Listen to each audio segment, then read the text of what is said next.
Thank you for telling us about Cheney and Associates, our sponsor. Thank you for that nice introduction. Her voice is so much better than mine. We've got a three-part series that we're about to introduce this week. And when we say a three-part series, you don't have to wait. We release all three of them at one time. This particular series is being released on April the 11th, 2024. So I'm dating it in case you're listening to it later, but you can go back and listen to all three of them. What we're going to be talking about is the work from anywhere movement and how it's impacted churches. We know that the work from anywhere movement has impacted culture, businesses. We know that it's impacted employees and employers. We know that it is more than just an incipient movement now. It is an ongoing movement that has momentum, even though there's a bit of pushback, especially post-COVID and getting some people to return to the office. The work from anywhere movement is not going to go away. It may have some waves in and out, but it's not going to go away. But what I want to do in this three-part series, I want to look at the work from anywhere movement from the perspective of the local church. So we're going to do this in three different parts. And in part one of this, we're going to look at how the work from anywhere movement has impacted churches, particularly with non-ministry staff. I don't like to use the adjective phrase non-ministry because that's suggesting that the people in support positions aren't doing ministry. I don't mean it that way. It is just simply the way that we identify these persons. They're usually not vocational ministers. They're usually not ordained ministers.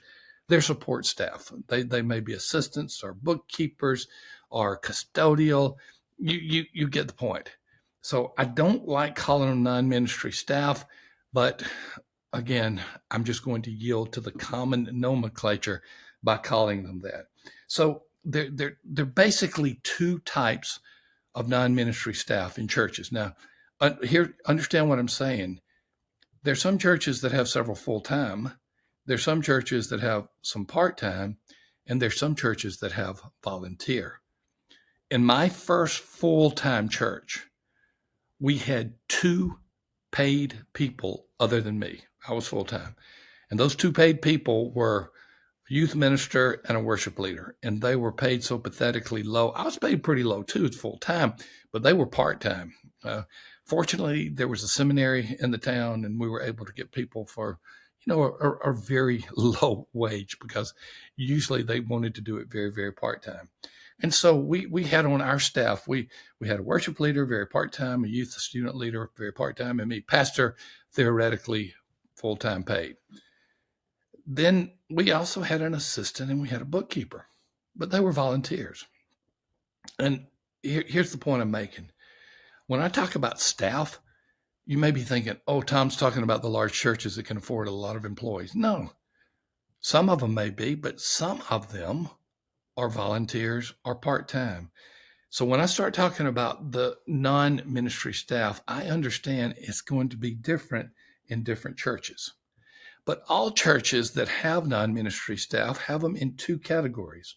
One, the category of required presence. Required presence. Let me give you a good classic example. Custodial help, or building maintenance, whatever you want to call it. You cannot be a custodian or maintain a building remotely.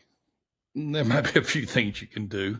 I understand technology is picking on up, but you're usually not going to clean or sweep or mow or do anything remotely. Maybe at some point we'll have the robotics that will allow us to do that, but that's at the church facility. That's at the building. So you have some that just by their very nature, they have to be there. So we're not going to include these at the work from anywhere movement because they have to work there. I live in the Nashville area in Franklin, Tennessee. There are a lot of Amazon employees in this area.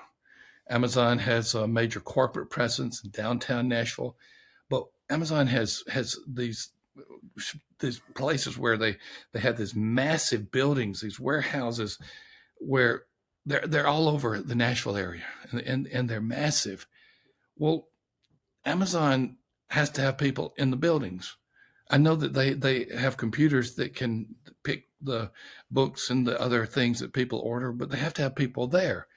So Amazon has a very in-person presence, and even in their corporate area, they're bringing more and more people back to the office. But how about the church? Well, the church can have people that are on staff that may not need to be physically present. Let me give you just two examples. One would be an assistant, and another would be some type of financial or bookkeeper. They may be one and the same. I understand that, but those are two examples. More and more assistants are virtual. More and more assistants can be virtual. We have all the tools that make it necessary.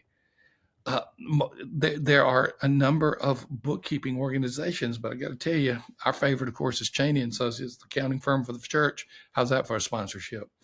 They they they can do this for you. It can be outsourced as well. So you have some jobs that require physical presence. You have some jobs that don't. The latter that don't have their functional roles can take place anywhere. Um, here's one question or one point that many people will raise when I say an assistant can be virtual or not on the field. They say, well, ours is a receptionist. Our assistant welcomes people when they come in the church. We need that. And there are some churches that are like that. But the foot traffic during the week of those coming into the church is less and less than it used to be. I'm not making a qualitative statement. I'm just making an observation. People don't come to the church building as often as they used to in most churches. So you may not need a receptionist to greet people. So just to put that out there, because I can understand that many people will say, okay, we've got a assistant that also functions as a receptionist. So you have the non-ministry staff that can function outside of the building. Should you do it?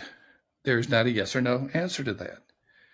The answer is one of my favorite things that Jonathan Howe and I used to say back on the old Rainer on Leadership podcast. We still do that one, of course, is it depends. It depends on what the culture is. It depends on whether the people really need someone to greet them, a receptionist. It depends on what will happen if you move from on-site to off-site, from work from anywhere. So it depends. But I will say this, with many of the non-ministry workers, again, I want to be careful with that non-ministry phrase, but with many of those who are not a minister of or a pastor of a pastor or associate pastor, executive pastor, many of them can work remotely. Again, should that happen? Well, what we're going to do is we're going to talk more about this in another podcast, and we're going to talk about the accountability issue. Because quite frankly, one of the challenges with having virtual workers is you're not looking over their shoulder. It's not like being in the office. So there's a high level of trust that they're putting their quote unquote hours in. So what we're going to do, we're just going to pause right here. We're going to recognize that there are two groups, and sometimes one of those groups, they can work outside of the church building.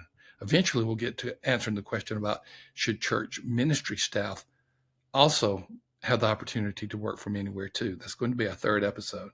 We're talking about this work from anywhere movement.